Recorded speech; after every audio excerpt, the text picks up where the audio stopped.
Welcome, ladies and gentlemen. Today we're going to talk about Will Smith and how he used the power of his mind and the law of attraction to succeed in the movie world, in business, etc., etc.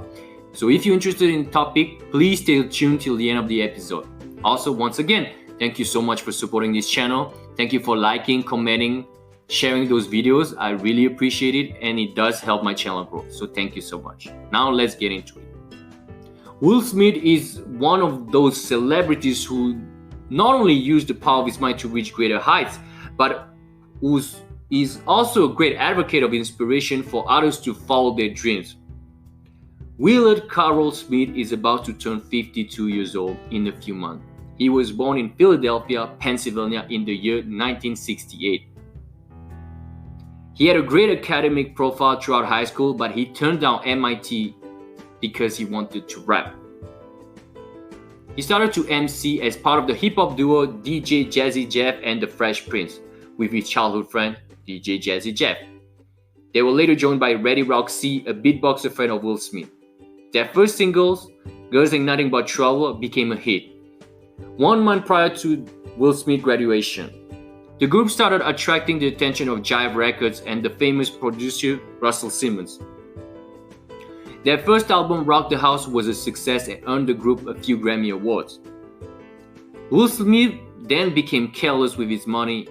He was spending freely and underpaid his income taxes. The IRS eventually held a $2.8 million USD debt against Will Smith and took many of his possessions and garnished his income. Will Smith had many financial woes in that time, but NBC offered him a contract to build a sitcom around him named The Fresh Prince of Bel-Air. The show was a very successful one and started Will Smith's acting career. At that time, he said that he wanted to become the biggest movie star in the world. His first successful movies were Bad Boys alongside Martin Lawrence and a few others. But what really put him on the map was the movie Independence Day alongside Jeff Goldblum. Then, he went on to make classic movies like Men in Black, Ali, I Am a Legend, I, Robot, Each, and so many others. He was nominated for the Academy Awards and the Golden Globes Award multiple times, and not 1 year ago he starred in the movie Aladdin as the genie. The movie went on to become Will Smith's most successful movie at the box office with over $1.05 billion made. As I said just now, Will Smith is a great practitioner of the law of attraction. His relentless belief in himself led to all kinds of highs and also lows. In one of his videos, he said that one thing that people tend to forget on this journey we call life is that failure is inevitable. It's not something that is optional. It's something that is bound to happen. Will Smith said in the same video that successful people fail more than others because they simply try more. When we begin and are full of enthusiasm and naivete, we tend to think that whatever we try must succeed rapidly. We must always believe that something good will come out of our attempts. However, we need not be deterred when the pictures of our current reality and outcomes do not fit the ones we have fabricated in our imagination. The universe works in mysterious ways. What you see as a failure is not necessarily one, unless you are hell-bent on making it so, which I would strongly advise against. Neville Goddard said that a bridge of events will lead to the manifestation of your desires. Therefore, failure does not exist. There is no good or bad, only thinking make it so. Shakespeare. The only thing that is happening when we stumble upon an undesired event is that we think that the goal we want to achieve should unfold in a certain way, hence our dissatisfaction.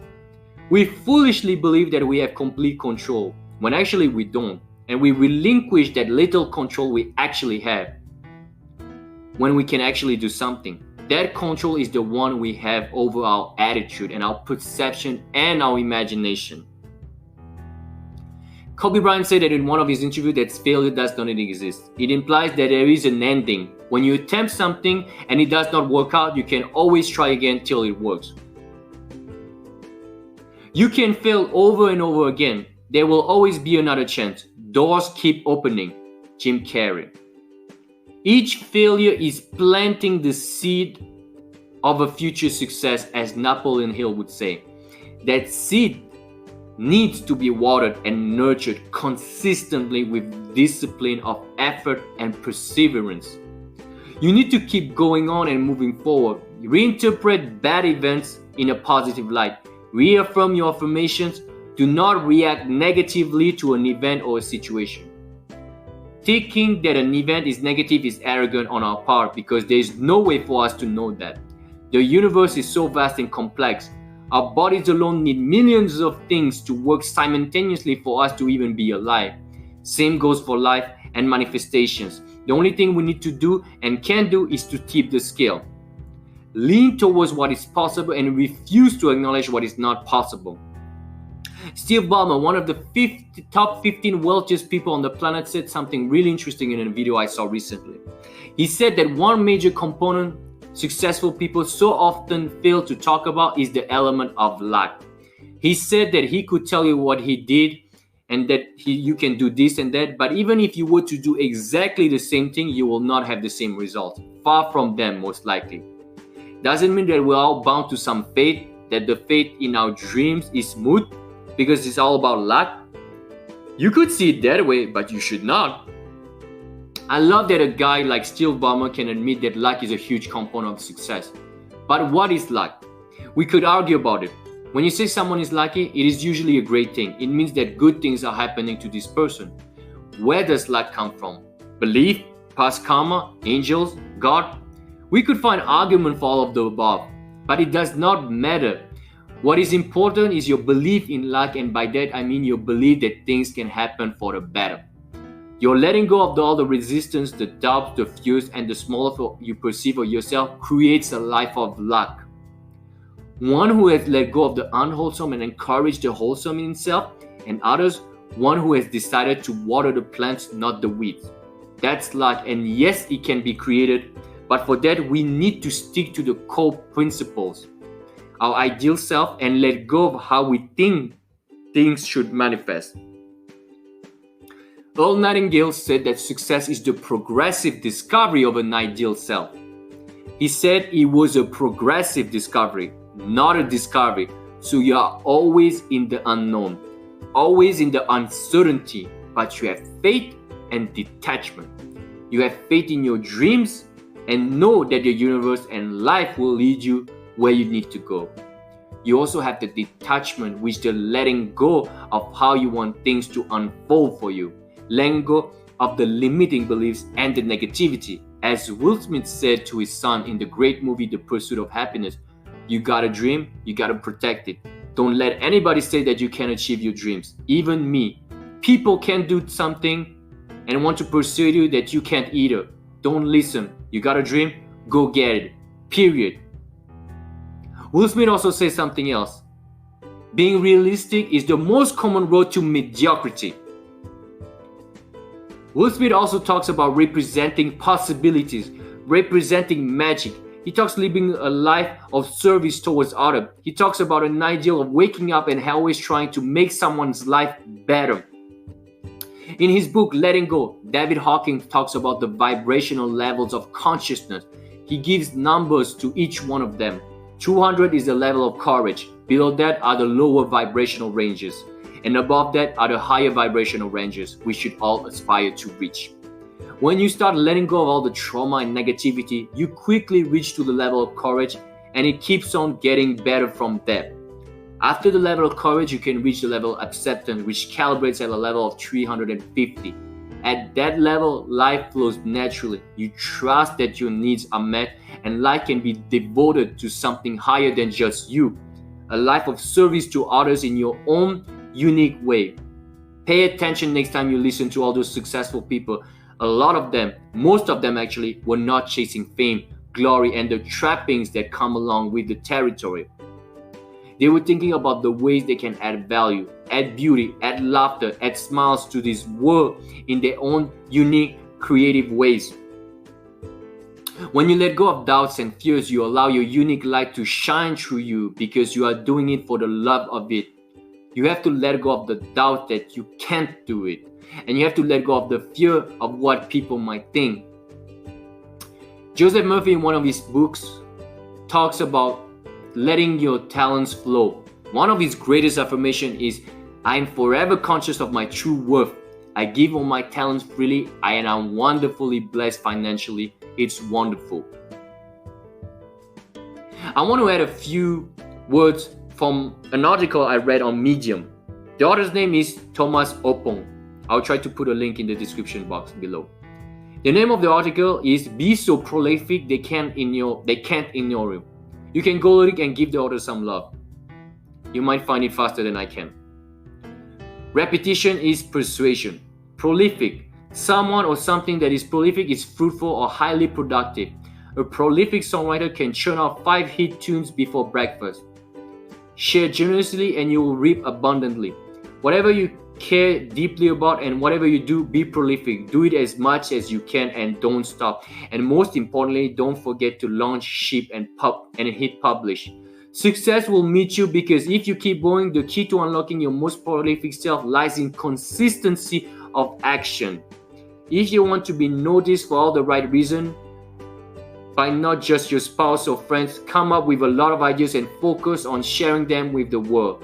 They don't have to be good. In fact, you will suck at the beginning, but it's okay. Your goal should be to progress and improve, not be perfect. Jump in with both feet, establish a daily creative routine, and keep delivering your best work. Plus, creating every day has so many benefits. It's the absolute core of leading a creative, rewarding life. It's almost magical. Just show up and share your work. You can't be truly prolific when you hesitate. Hone your craft through unrelenting practice. Professor Dean Simonton of psychology, who spent many years studying creative productivity, discovered 2 things about highly creative people. They're woefully bad at knowing when their own work is good or bad. Their capacity for productivity that makes them original, not their innate talent. Simonton writes, on average, creative geniuses aren't qualitatively better in their fields than their peers. They simply produce a greater volume of work which gives them more variation and a higher chance of originality. Prolific people are good at creating thoughts, bridges, subconscious connection, and unexpected integration between seemingly unrelated ideas. The daily practice makes it easy for them to automatically notice natural relationships and structures in their work. Hence, their creative efforts are more productively deployed every day. The world needs you to contribute, build things, share your authenticity.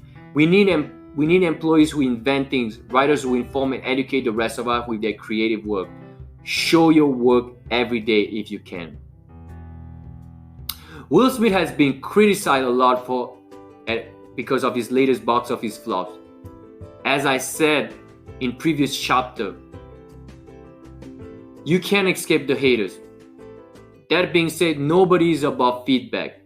Will Smith did make a number of movies that were quite bad to watch, especially when you have watched the old Will Smith classic movies that are now famously watched all over the world.